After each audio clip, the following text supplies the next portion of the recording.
Love is blind, but betrayal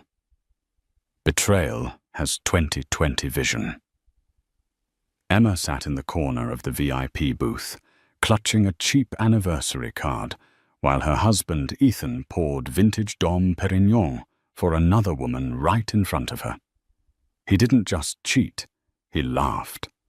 He called Emma a bore, a placeholder, and a woman with zero future. He thought she was just a broke orphan he had graciously married. He didn't know that the phone in her pocket was connected to the CEO of Sterling Global, the very company that owned his career. And he certainly didn't know that the broke orphan was actually the sole heiress to a $40 billion empire. Ethan Caldwell was about to learn that you never mock the daughter of the devil unless you're ready to burn. The Crystal Chandelier at Le Jardin, New York's most exclusive French restaurant, cast a fracturing light over Table 42. It was a table reserved for lovers tucked away in a velvet-draped alcove. Emma Caldwell sat alone. She checked her watch, a modest, leather-strapped analog piece that had seen better days. 8:15 p.m. Ethan was 45 minutes late. She smoothed the fabric of her dress. It wasn't designer. It was a soft, cream-colored dress she had bought off the rack at Macy's specifically for tonight, their 5th wedding anniversary. She had saved for 3 months to afford this dinner.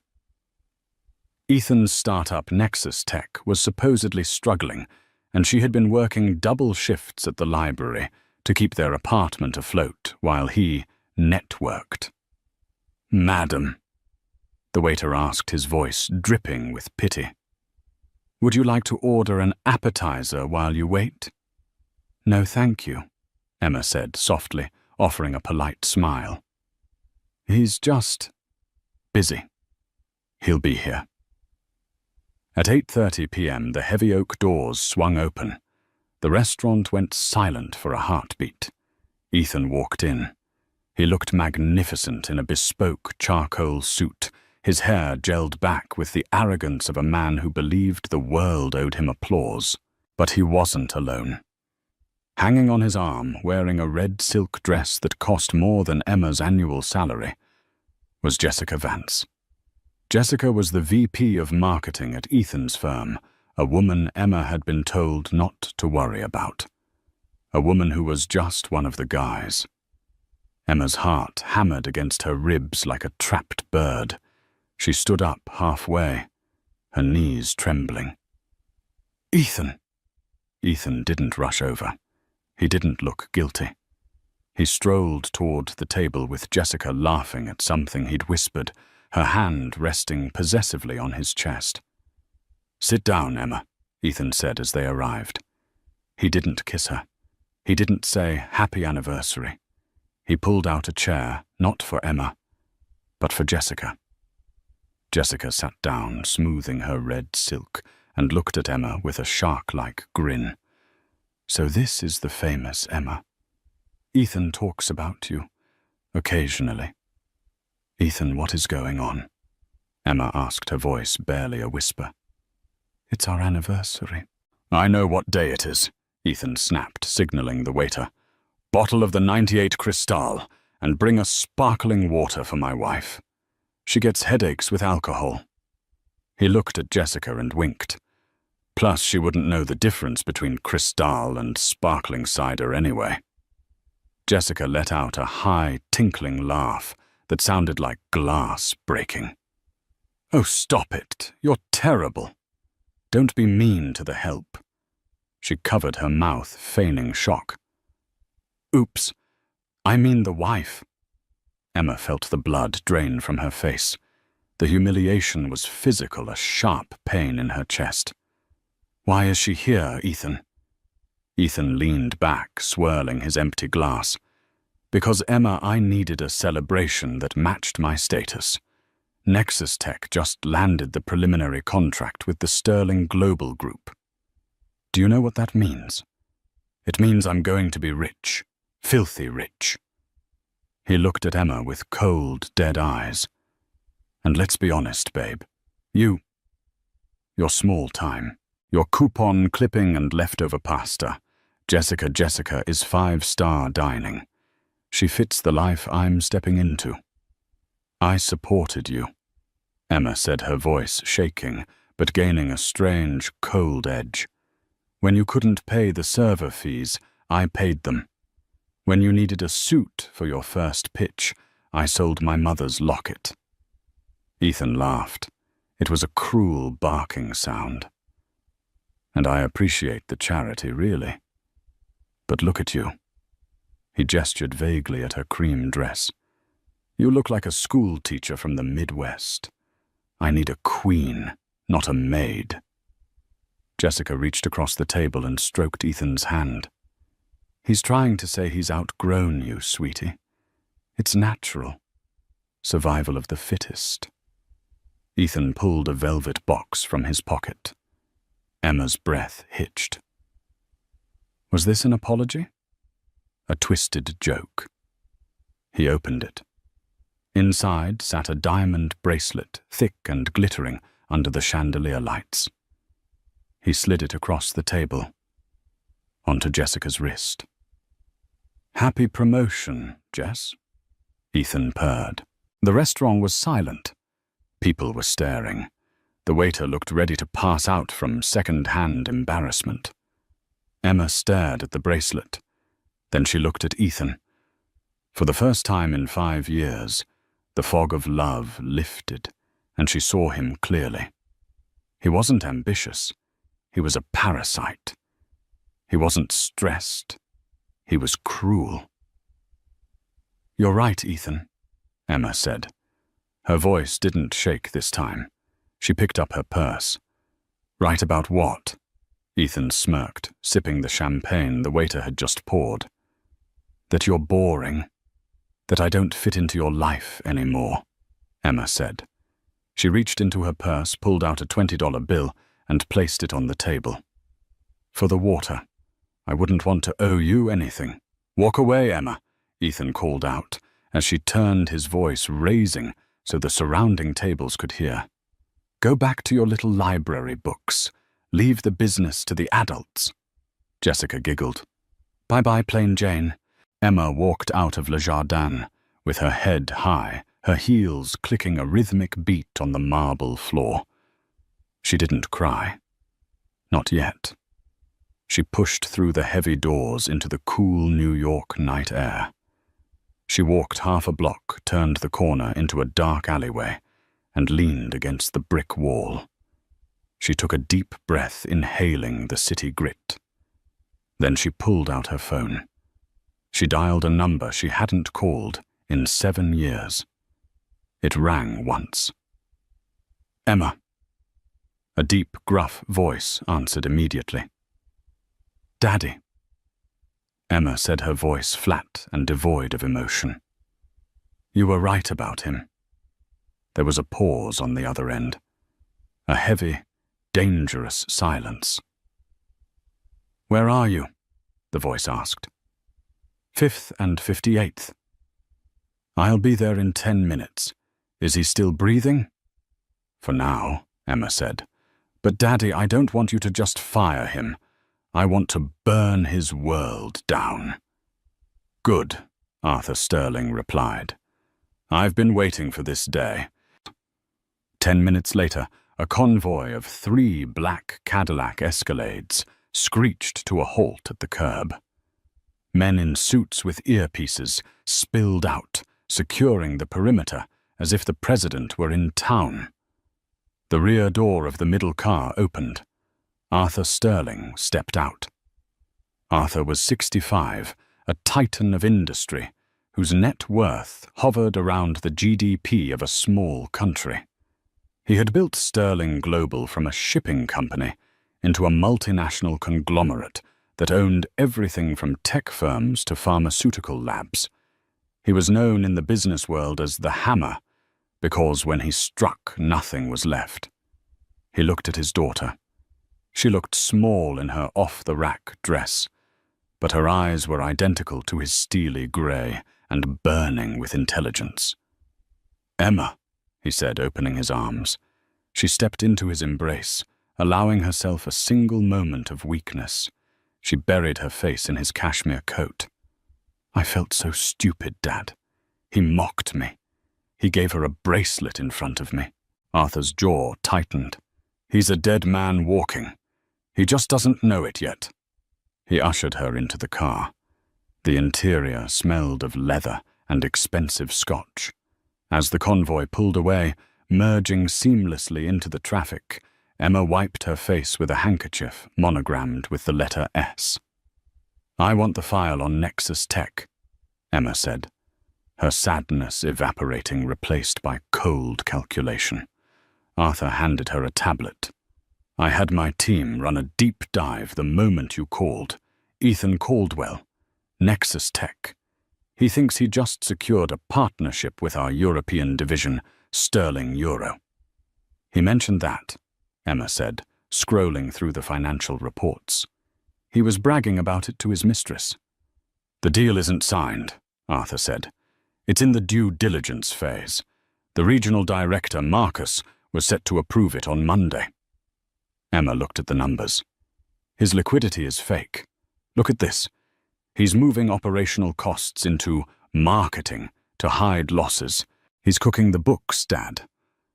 Arthur smiled a terrifying expression. "Amateur hour. I could crush him with a single phone call to the SEC. "No," Emma said sharply. She looked out the window at the passing city lights. "That's too fast.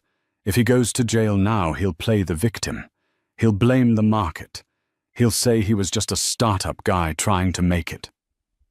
She turned back to her father. "I want him to think he's won. I want him to climb so high that when he falls, he feels every inch of the drop." Arthur nodded, impressed. "What do you have in mind?" "The gala," Emma said. "The Sterling Global Annual Gala is next week. It's the event of the year. Everyone who is anyone will be there." "Yes, we are announcing the successor to the company," Arthur said, watching her closely. "Invite him," Emma said. "Invite Nexus Tech. Give him a VIP table. Make him believe he's being inducted into the inner circle. Let him bring Jessica. Let them strut around, thinking they own the place." "And you?" Arthur asked. "I'll be there," Emma said, "but not as Emma Caldwell, the librarian. I'll be there as Emma Sterling, the chairwoman of the board." Arthur poured 2 glasses of whiskey. He handed one to her. "He doesn't know. He never asked about my family after I told him my parents were out of the picture," Emma said, taking a sip. The burn felt good. "He was too self-absorbed to ask why I speak fluent French or why I know so much about contract law. He just thought I was a useful assistant." "He made the biggest mistake of his life," Arthur growled. "He mistook silence for weakness." The car pulled up to the Sterling estate, a sprawling mansion in upstate New York, far removed from the cramped apartment Emma had been paying for. As she walked up the grand staircase, flanked by servants she had known since childhood, Emma felt the persona of the struggling wife shedding like a dead skin. "Get me my design team," Emma told the head housekeeper, Martha, "and call the legal department. I need divorce papers drawn up, but don't serve them yet." "Yes, Miss Sterling," Martha said, looking relieved to see the heiress back. "And for the gala." Emma stopped at the top of the stairs. She looked down at the foyer where her father stood watching her with pride. "For the gala," Emma said, her eyes flashing. "I want a dress. Not cream, not white." "What color, miss?" "Red." Emma smiled darkly. "Blood red. And I want it to cost more than his entire company."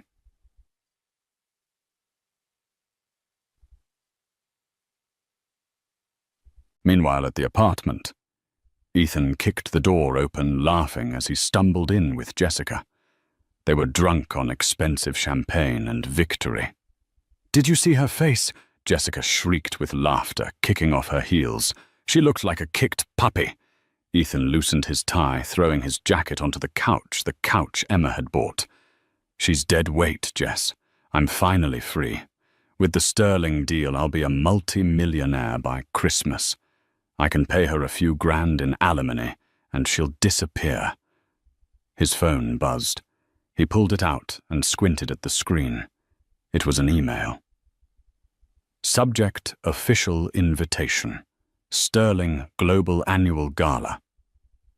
Ethan's eyes widened. He sobered up instantly. No way. What? Jessica asked, nuzzling his neck. It's an invite, Ethan whispered, awe in his voice. From the main office. Arthur Sterling himself invited us to the annual gala. VIP access. Jessica squealed. We made it. We actually made it. This is it, Ethan said, looking around the shabby apartment with disdain. We're moving out of this dump tomorrow. We're going to the top, Jess. He didn't notice that the picture frame on the mantelpiece, a photo of him and Emma from their wedding day, had fallen face down. He didn't notice and he didn't care.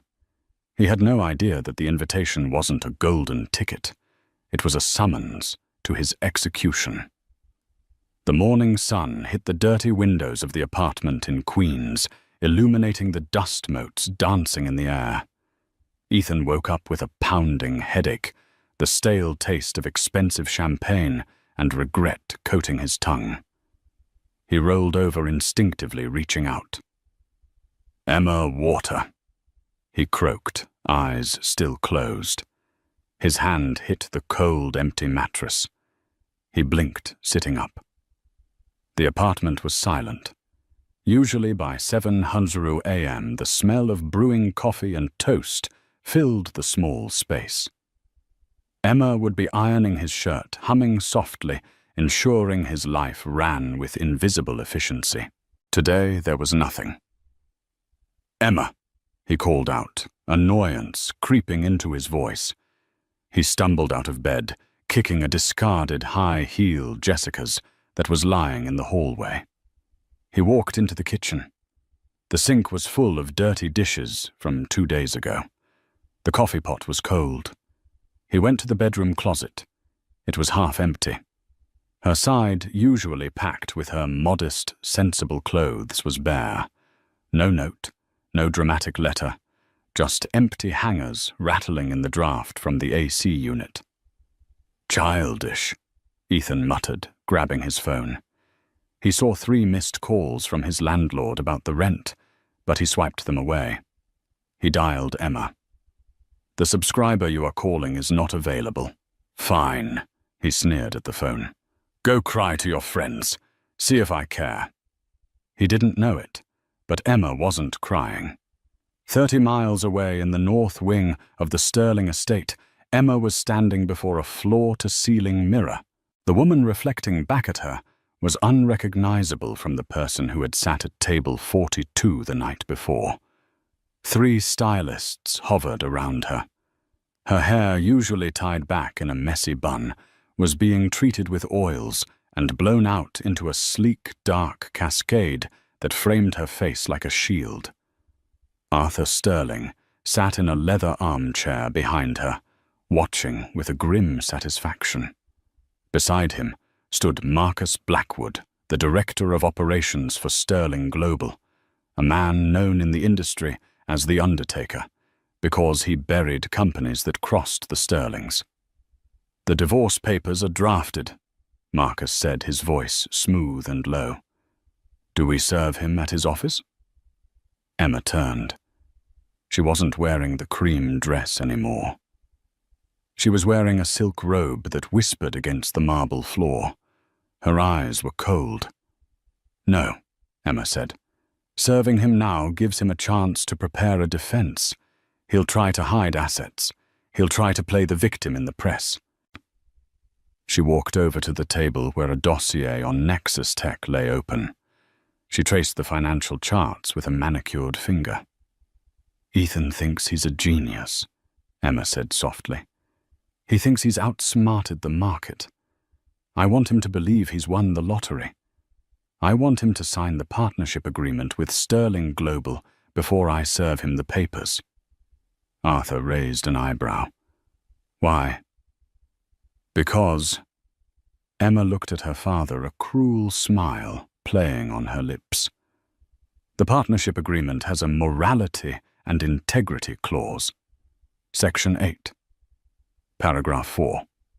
If the partner is found to have falsified data or engaged in unethical conduct, Sterling Global not only voids the contract, but has the right to seize the partner's intellectual property as collateral for damages." Marcus whistled low. "Ruthless. If he signs that, and then we reveal the accounting fraud—" "We own Nexus Tech," Emma finished, "and by extension we own him. I don't want half his money, Dad. I want his pride. I want him to work for me knowing he lost everything because he underestimated his wife." Arthur stood up and poured a cup of tea. "Marcus, go to Nexus Tech today. Play the fool. Flatter him. Make him feel like the king of New York. Get him to sign the preliminary intent." "With pleasure," Marcus said, adjusting his tie. Back at the Nexus Tech office, a trendy glass-walled space in Brooklyn that Ethan could barely afford. The mood was manic. Ethan strutted through the bullpen, Jessica trailing behind him. He clapped his hands. "Listen up, everyone," Ethan shouted. The 5 employees looked up, tired and overworked. "I don't want to see any slack today. We have a VIP coming from Sterling Global. If this goes well, we're all getting rich. If you mess it up, you're fired. Clear." Ethan, one of the developers, a young guy named Ben, raised his hand. "We still haven't fixed the server bug. If they check the back-end code—" "Hide it," Ethan snapped. "Put a patch over it." "I don't care. They aren't looking at code. They're looking at vision. And I am the vision." Jessica giggled, hanging on his arm. "You tell them, baby." At 11:00 a.m., Marcus Blackwood arrived. He didn't look like a tech guy. He looked like old money. He wore a 3-piece suit and carried a leather briefcase that looked older than the building. Ethan rushed forward, sweating slightly. "Mr. Blackwood, what an honor." "Mr. Caldwell," Marcus said, shaking his hand with a grip that was firm and dry. "Mr. Sterling sends his regards. He's heard interesting things about your company." "All good, I hope?" Ethan laughed nervously. "Extraordinary things." Marcus smiled, his eyes devoid of warmth. He looked at Jessica. "And this is Jessica Vance, VP of Marketing," Ethan said. "And my partner." "I see," Marcus said. "And Mrs. Caldwell, I understood she was involved in the administrative side." Ethan stiffened. "Emma. Oh no, she's taking a step back. Personal reasons. She couldn't handle the pressure of the big leagues." Jessica smirked. "She's more of a stay-at-home type. We're the power couple." Marcus nodded slowly, cataloguing every word to report back to Emma. "Very well. Let's look at the projections." For the next 2 hours, Ethan spun a web of lies. He showed inflated user numbers. He showed projected revenue based on contracts that didn't exist. He bragged, he boasted, and he preened. Marcus just nodded, taking notes. He wasn't checking the math. He was gathering evidence of fraud. "It all looks promising," Marcus said, finally closing his notebook. "I think we can expedite the signing to the night of the gala, a public signing on stage. Mr. Sterling loves a show." Ethan's eyes lit up. "On stage in front of everyone." "Yes," Marcus lied smoothly. "It will be the highlight of the evening, the coronation of a new tech giant." Ethan looked at Jessica, his face flushed with triumph. He had done it. He had conned the biggest company in the world. "We'll be there," Ethan said. "Excellent," Marcus said. He turned to leave, then paused at the door. "Oh, and Mr. Caldwell, make sure your tuxedo is sharp. The Sterlings value appearance above all else." As the door closed, Ethan grabbed Jessica and spun her around. "Did you hear that the coronation Emma said I was reckless? She said I was a dreamer." "Who's dreaming now, Emma?" He didn't know that in the back seat of Marcus's car, a recording device was being stopped, saving the file under Exhibit A, fraudulent misrepresentation. 3 days before the gala, the atmosphere in the Sterling estate was calm, contrasting sharply with the chaos of Ethan's life. Emma sat in the library, surrounded by stacks of old legal books. She wasn't just relying on her lawyers. She was reading every contract herself. She wanted to know exactly how tight the noose was. Her phone buzzed on the mahogany desk. It was a text from her old friend, Sarah, one of the few people who knew her real identity, but had kept the secret for years. Sarah. "You won't believe who just walked into the Prada store on 5th Ave. Your ex and his upgrade." Emma picked up the phone. "Emma. What are they buying, Sarah? He's buying her a dress. Red, sequins, tacky, and he's trying to pay with 3 different credit cards." Emma smiled. She dialed the number for the Sterling Global Financial Department. "This is Emma," she said. "Regarding the Nexus account, authorize the credit increase. Let the transaction go through." "But Miss Sterling," the accountant replied, "their risk profile is critical." "I know," Emma said, her voice icy. "Let him spend. I want him to feel rich. I want him to max out every card he has. Let him buy the rope he'll hang himself with." "Understood, miss." Emma hung up and looked at the mannequin standing in the corner of the library. On it hung her dress for the gala. It was a masterpiece of design. A custom creation by Versace, but altered to her specifications. It was a deep blood-red velvet that seemed to absorb the light. It was elegant, regal, and dangerous. It had a high slit up the leg and a back that plunged dangerously low. It wasn't a dress for a wife. It was a dress for a widow. Meanwhile, in Manhattan, Ethan was sweating at the register. "Try the Amex again," he snapped at the cashier. "Sir, it was declined," the cashier said politely. Jessica sighed loudly, looking at her nails. "Ethan, this is embarrassing." "Are we rich or not?" "We are rich," Ethan hissed. "It's just the bank's fraud protection triggered by high spending. It happens to millionaires all the time." Suddenly the machine beeped. Approved. "See," Ethan exhaled, grabbing the bag. "Just a glitch. Come on, Jess. Let's go get Celebrate. Caviar at the Ritz."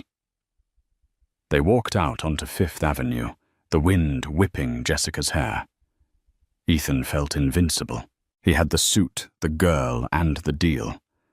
But as the sun began to set, a nagging feeling clawed at the back of his mind.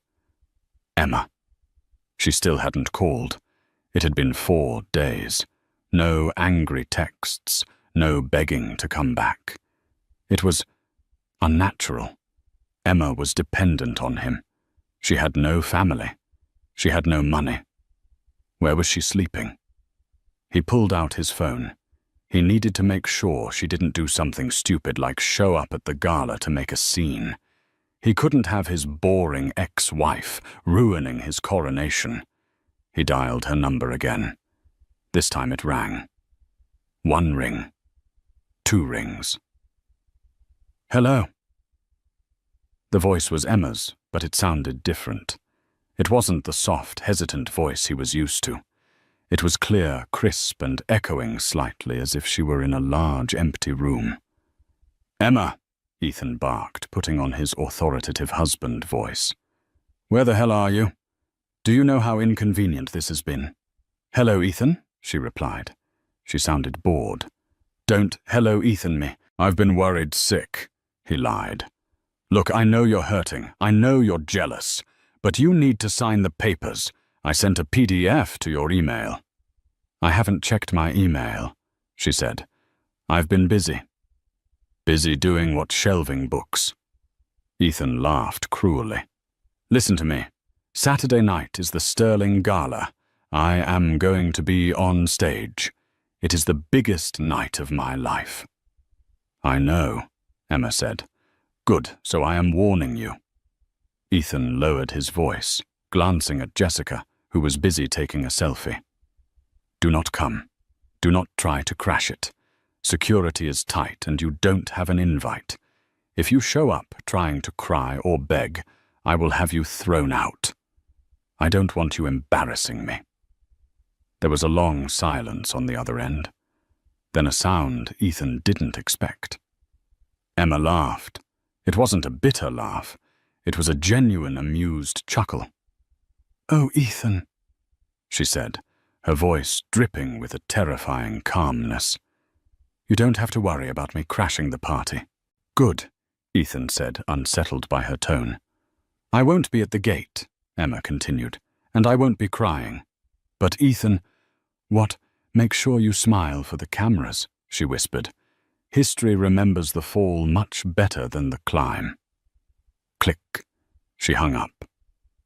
Ethan stared at the phone. A chill ran down his spine despite the warm evening. Crazy, he muttered, shaking it off. She's just trying to scare me. He turned to Jessica, forcing a smile. She's out of the picture. Let's go. The night of the gala. Saturday arrived with a storm. Rain lashed against the windows of the Plaza Hotel, where the Sterling Gala was being held in the grand ballroom. Limousines lined up for blocks. The paparazzi were out in force flashes, popping like lightning.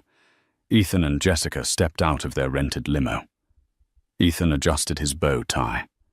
Jessica smoothed her red sequin dress, which compared to the haute couture around them, looked a little too bright, a little too cheap.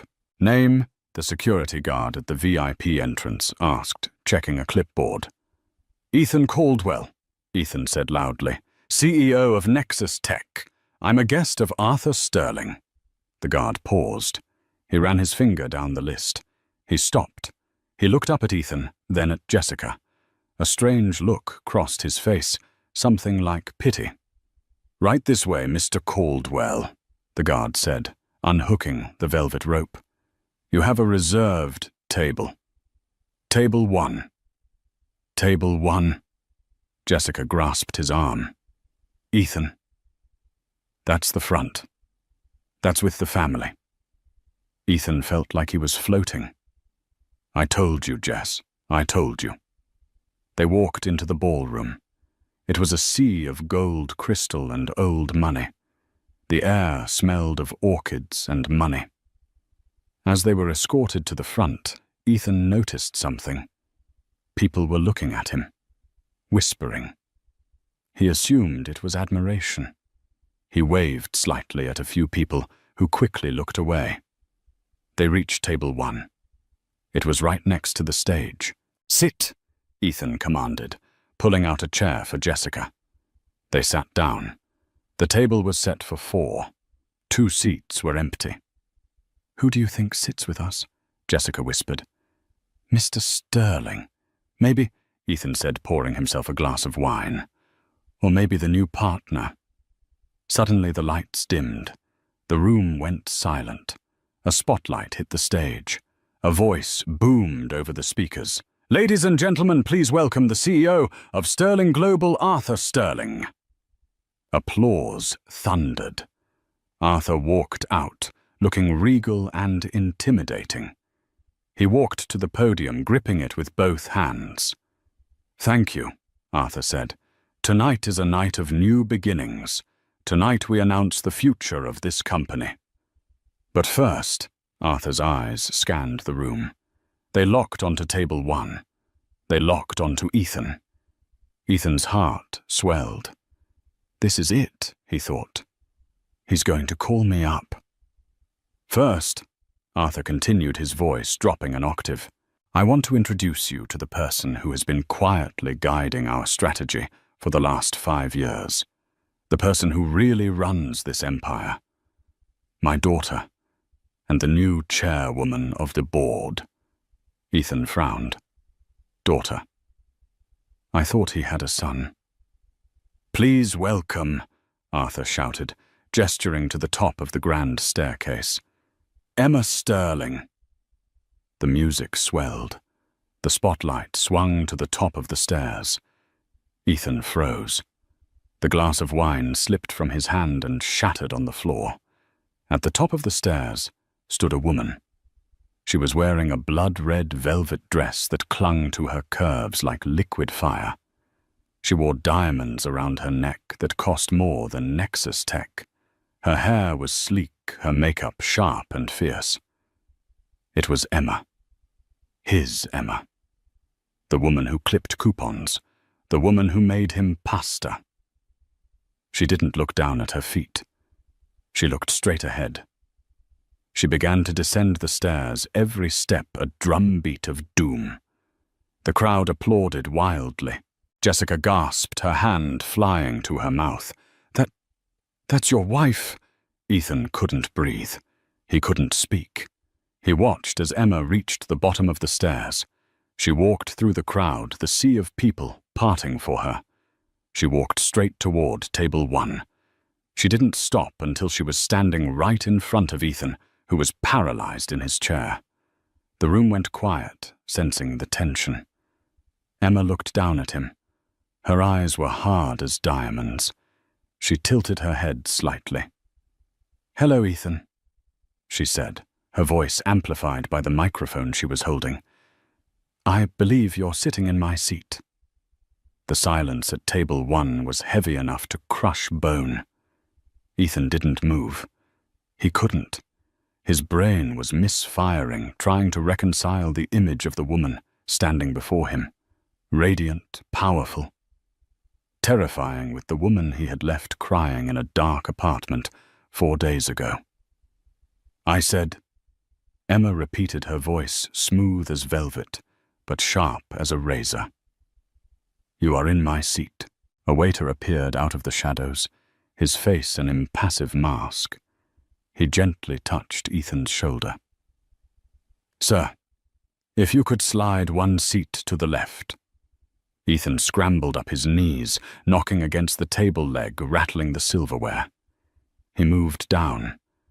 Jessica, looking like a deer caught in headlights, scooted her chair away, creating a physical gap between her and Ethan. Emma sat. She didn't flop down.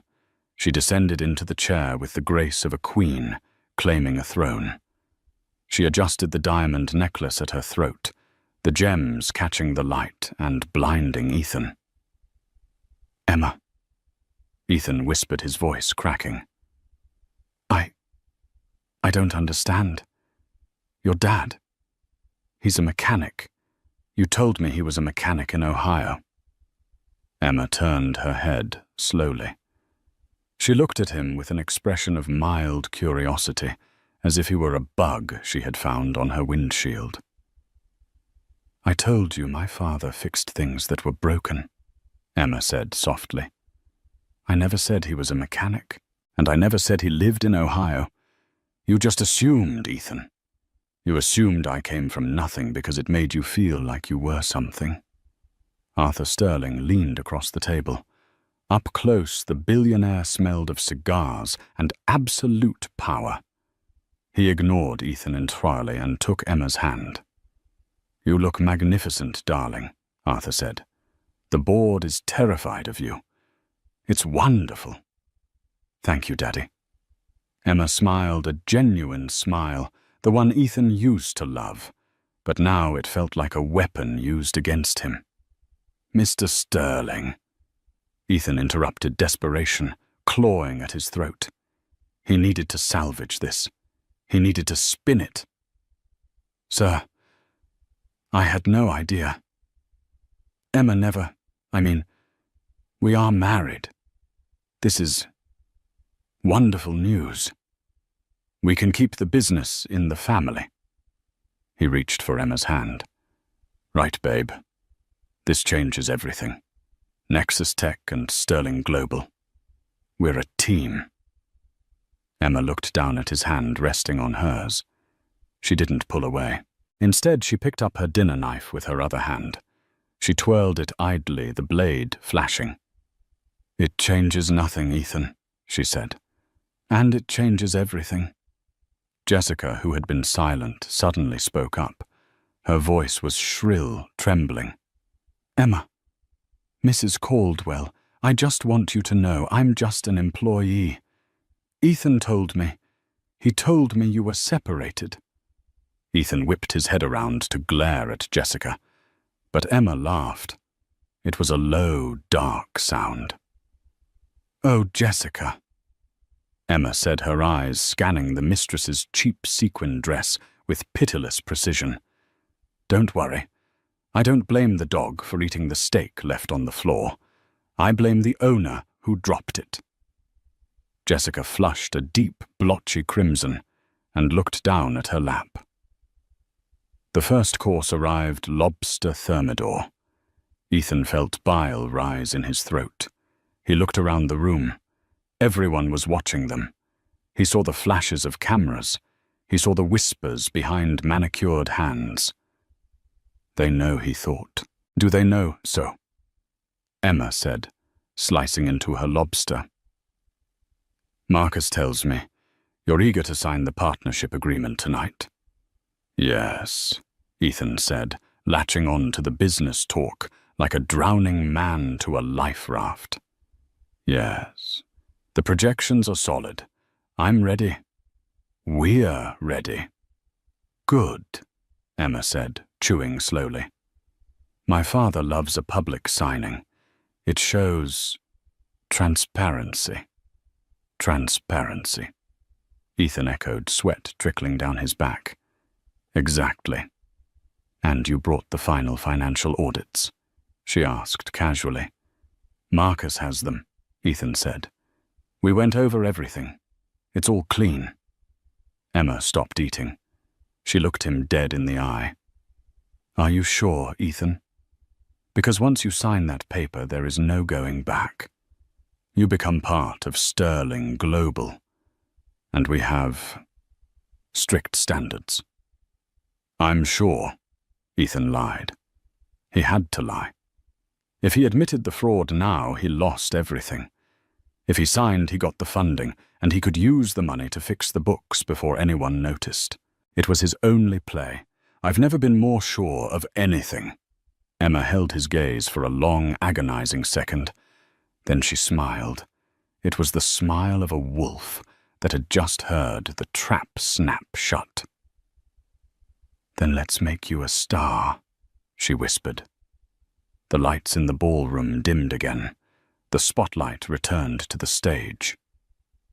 Ladies and gentlemen, the announcer's voice boomed, we have a special surprise tonight.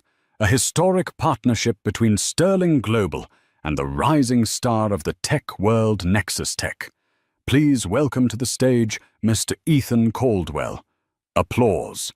It sounded loud, but to Ethan it sounded like the roar of an ocean before a tsunami. Go on, Emma said, gesturing to the stage. Don't keep your audience waiting. Ethan stood up. His legs felt like lead.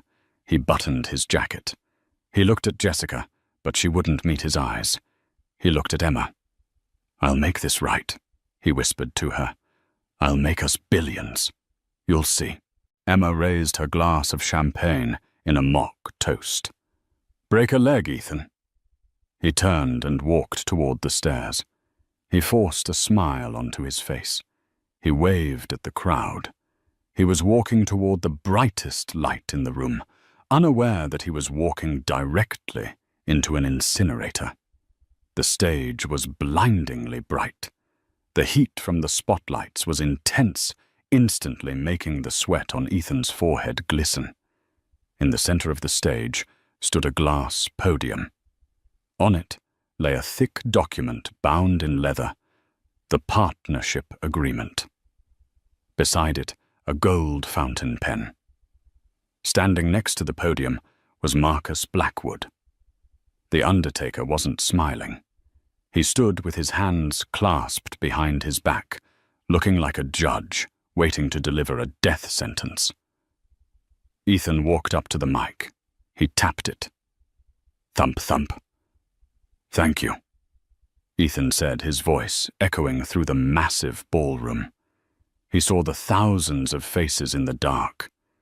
He saw table 1, front and center.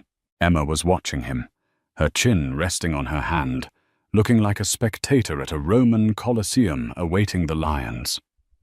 "This is a dream come true," Ethan continued, gaining a little confidence. The lie came easily now. "At Nexus Tech, we believe in the future. We believe in integrity. And with Sterling Global, we will change the world." He turned to Marcus. "Where do I sign?" Marcus gestured to the open page. "Right there, Mr. Caldwell, beside the seal." Ethan picked up the gold pen. It was heavy. He felt a moment of hesitation, a primal instinct screaming at him to run, but the greed was louder. The thought of the millions, the power, the validation. It silenced the warning. He pressed the nib to the paper. The ink flowed black and permanent. Ethan Caldwell. He signed it with a flourish. "Done." Ethan grinned, capping the pen. "We're partners." The room applauded politely. But the music didn't start. The lights didn't come up. Instead, the massive screen behind the stage, which had been displaying the Sterling Global logo, flickered. It turned black. Then a spreadsheet appeared. The crowd murmured. Ethan turned around, confused. "What is that? Is that part of the presentation?" He squinted. The text was huge. Nexus Tech. Internal ledger. Real versus investor ledger. Fabricated. Ethan's blood turned to ice. A second image appeared. It was an email chain. From Ethan Caldwell to head of accounting. Subject: hide the losses. Body: move the operational debt to the marketing budget. Sterling's people won't check deep enough. We just need the signature. Once the check clears, we patch the hole. A gasp ripped through the ballroom. It was a collective intake of breath from New York's elite. Ethan spun around to face Marcus. "Stop it! There's a mistake. Turn it off." Marcus stepped up to the microphone. He didn't shout. He spoke with a calm, deadly precision. "Ladies and gentlemen," Marcus said, "at Sterling Global we take due diligence very seriously. Tonight was not a partnership ceremony. It was a public audit." Ethan grabbed the mic. "This is a lie. My wife, Emma, tell them." He pointed frantically at table 1. Emma stood up. She didn't need a microphone. She walked to the edge of the stage, looking up at him. The room fell deathly silent to hear her. "I am not your wife, Ethan," she said clearly. "I am the chairwoman of the company you just tried to defraud." Marcus continued reading from a tablet. "Mr. Caldwell, 5 minutes ago, you signed the partnership agreement. Section 8, paragraph 4, states that if the partner has knowingly provided false data, they forfeit all intellectual property and assets to Sterling Global as restitution for attempted corporate espionage and fraud." Marcus looked at Ethan. "You didn't just sign a partnership, Ethan. You signed a confession, and you signed over your company. Nexus Tech now belongs to us." "No." Ethan backed away, shaking his head. "You can't." "I'll sue you." "With what money?" Emma asked from the floor, her voice carrying. "You maxed out your credit cards on a dress for your mistress. Speaking of..." Ethan looked at table 1. Jessica was gone. Her chair was empty. She had fled the moment the email appeared on the screen. "She left you, Ethan," Emma said. "Just like you tried to leave me." But she was smarter. She ran before the police arrived. "Police!" Ethan squeaked. From the wings of the stage, 4 officers in NYPD uniforms emerged. They weren't the hotel security. They were the real deal. Ethan looked for an exit. The stage was too high to jump. The audience was a wall of judgment. "Ethan Caldwell," one of the officers said, stepping into the spotlight. "You are under arrest for securities fraud, embezzlement, and grand larceny." Ethan felt the cold steel of handcuffs snap around his wrists. The wrists that had poured champagne for another woman just days ago. As they marched him across the stage, he looked down at Emma one last time. "Why?" He screamed, tears finally streaming down his face, ruining his makeup, ruining his facade. "Why did you do it like this? Why didn't you just divorce me?" Emma watched him, her face impassive, beautiful and terrible.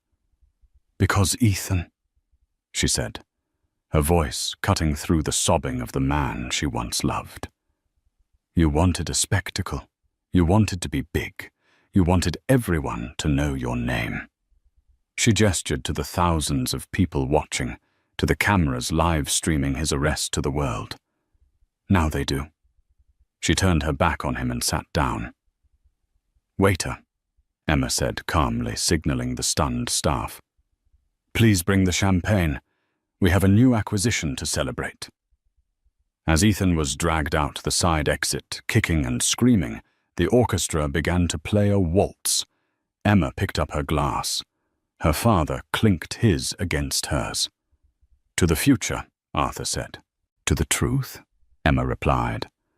She took a sip, the bubbles tasting like victory. But deep down beneath the diamonds and the velvet, a small part of her heart finally let go of the past, watching it get hauled away in the back of a squad car. She was free, and she was terrifying. 6 months later, the fluorescent lights of the visitation room at the Federal Correctional Institution in Otisville buzzed with a low, irritating hum. It was a stark contrast to the crystal chandeliers of Le Jardin, or the warm glow of the Sterling Gala. The air here smelled of bleach and despair. Emma sat on a metal stool, her posture perfect. She wasn't wearing the blood-red dress of the Avenger, nor the cream dress of the victim. She wore a sharp, navy-blue power suit, tailored to within an inch of its life. On her wrist sat a Patek Philippe watch, simple understated, and worth more than the house she and Ethan used to rent. The heavy steel door buzzed open. Ethan shuffled in. The change was shocking. The man who had strutted into the restaurant 6 months ago demanding Cristal champagne was gone. In his place was a man who looked hollowed out. His once styled hair was buzzed short and graying at the temples. His bespoke suit was replaced by a drab, ill-fitting jumpsuit. His arrogance had been stripped away, leaving only a raw, nervous energy. He sat down opposite the glass partition. He picked up the phone. His hands were shaking. "Emma," he breathed. His voice was raspy. "You came." Emma picked up her receiver. "Hello, Ethan." "I knew you would come," Ethan said, a desperate light flickering in his eyes. "I knew you wouldn't leave me in here. It's all a misunderstanding, right? The lawyers, my public defender is an idiot, but you have the best lawyers. You can get me out." Emma watched him, her expression unreadable. It was fascinating in a morbid way to see how his delusion protected him. He still believed he was the main character of the story. "I didn't come to get you out, Ethan," Emma said calmly. "I came to close the account." She slid a manila envelope through the slot at the bottom of the glass. Ethan stared at it. "What is this, an appeal strategy?" Divorce papers, Emma said, and a non-disclosure agreement. Ethan recoiled as if slapped. Divorce now. Emma, I'm facing 10 years. For fraud. I didn't even commit well, not really. It was accounting tricks. Everyone does it. Not everyone gets caught trying to swindle their wife's father, Emma corrected him. The DA has a mountain of evidence, Ethan. The emails you sent, the ones Marcus recovered, they prove you planned to embezzle the investment money to pay off personal debts. Debts you incurred trying to impress a woman who isn't even here visiting you. Ethan flinched. Jessica, she'd testify against me. Did you know that to save her own skin, she told them everything? She said I forced her. I know, Emma said. I read the transcripts. She's working as a barista in Jersey City now. No reputable firm will hire her. Her name is flagged in every HR system in the tri-state area. So you won. Ethan spat his sadness, turning to sudden impotent rage. You destroyed us both. Are you happy? You sit there in your expensive suit playing the victim. But you lied to me too. You lied about who you were for 5 years. Emma leaned forward. The steel in her eyes hardened. I never lied, Ethan. I omitted. And why? Because when we met, I wanted to be sure. I wanted to be loved for me, not for the sterling name. Not for the billions, and for a while. I thought you did love me. She paused, her voice softening just a fraction, showing the ghost of the pain she had overcome. But you didn't love me, Ethan. You loved having a cheerleader. You loved having someone to cook and clean and pay the bills while you played CEO. And the moment you thought you found a better accessory, you tossed me aside like garbage. Ethan gripped the phone tight. I made a mistake. One mistake. You humiliated me, Emma said. You mocked me. You tried to erase me. This isn't about a mistake. It's about character. You are a small man, Ethan, and small men don't do well in big worlds. She tapped the glass near the envelope. Sign the papers. If you do, I won't contest the division of our marital assets. You can keep the apartment furniture. You can keep the car once the police release it from impound. And if I don't sign, Ethan challenged, trying to find some leverage. Emma stood up. Then my father's lawyers will bury you under so much litigation that by the time you get out of prison, you'll owe us money for the air you breathe. Ethan looked at her. He looked at the cold determination in her face. He realized, finally, that the doormat was gone. The wife was gone. The only thing left was the Titan. He pulled a cheap plastic pen from his pocket. He opened the envelope. He signed the document with a shaky hand. Ethan Caldwell. He slid it back.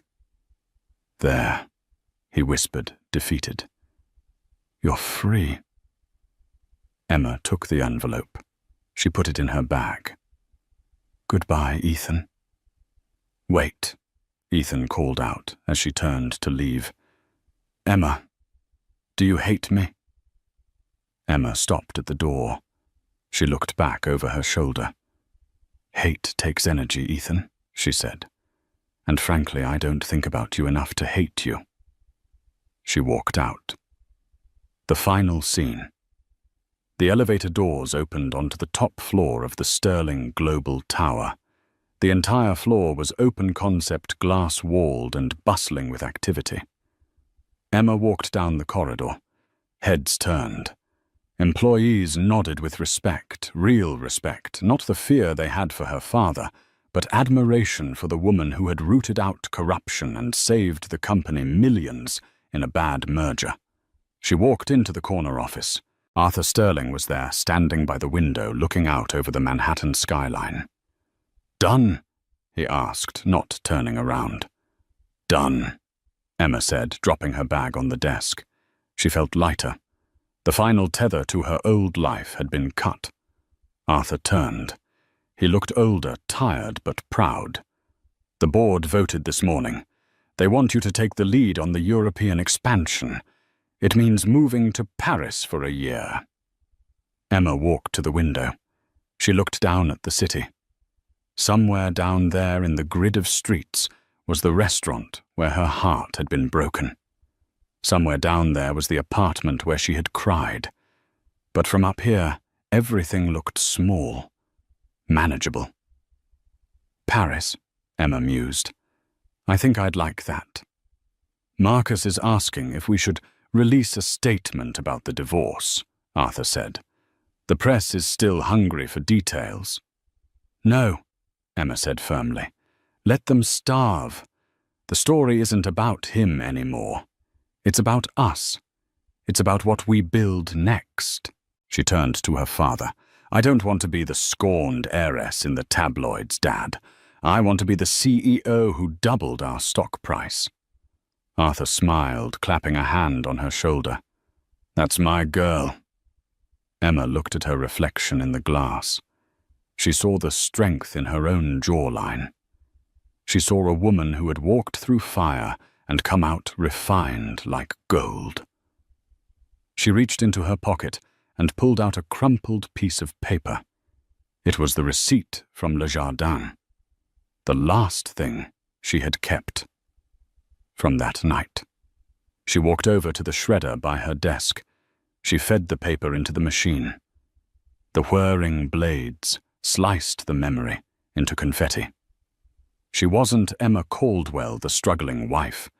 She wasn't even just Arthur Sterling's daughter. She was Emma Sterling, and she had work to do. Let's get to work, Dad, she said. Arthur nodded and left the office. Emma sat in the executive chair.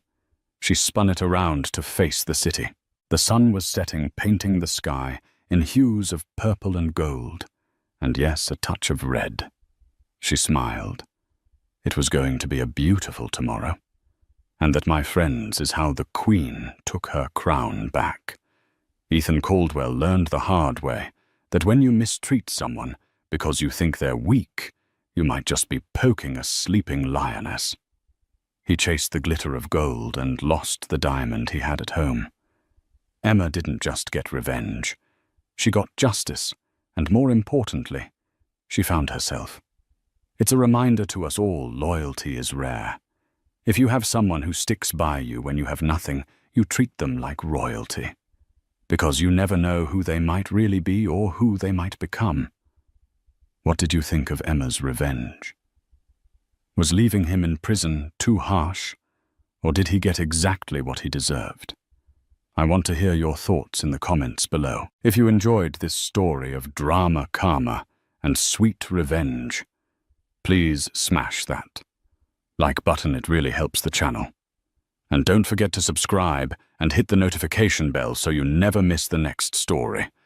We have a crazy tale coming up next week about a lottery winner who hid his ticket from his greedy family. You won't want to miss it. Thanks for watching, and remember, be careful who you step on your way up. They might be waiting for you on your way down. See you next time.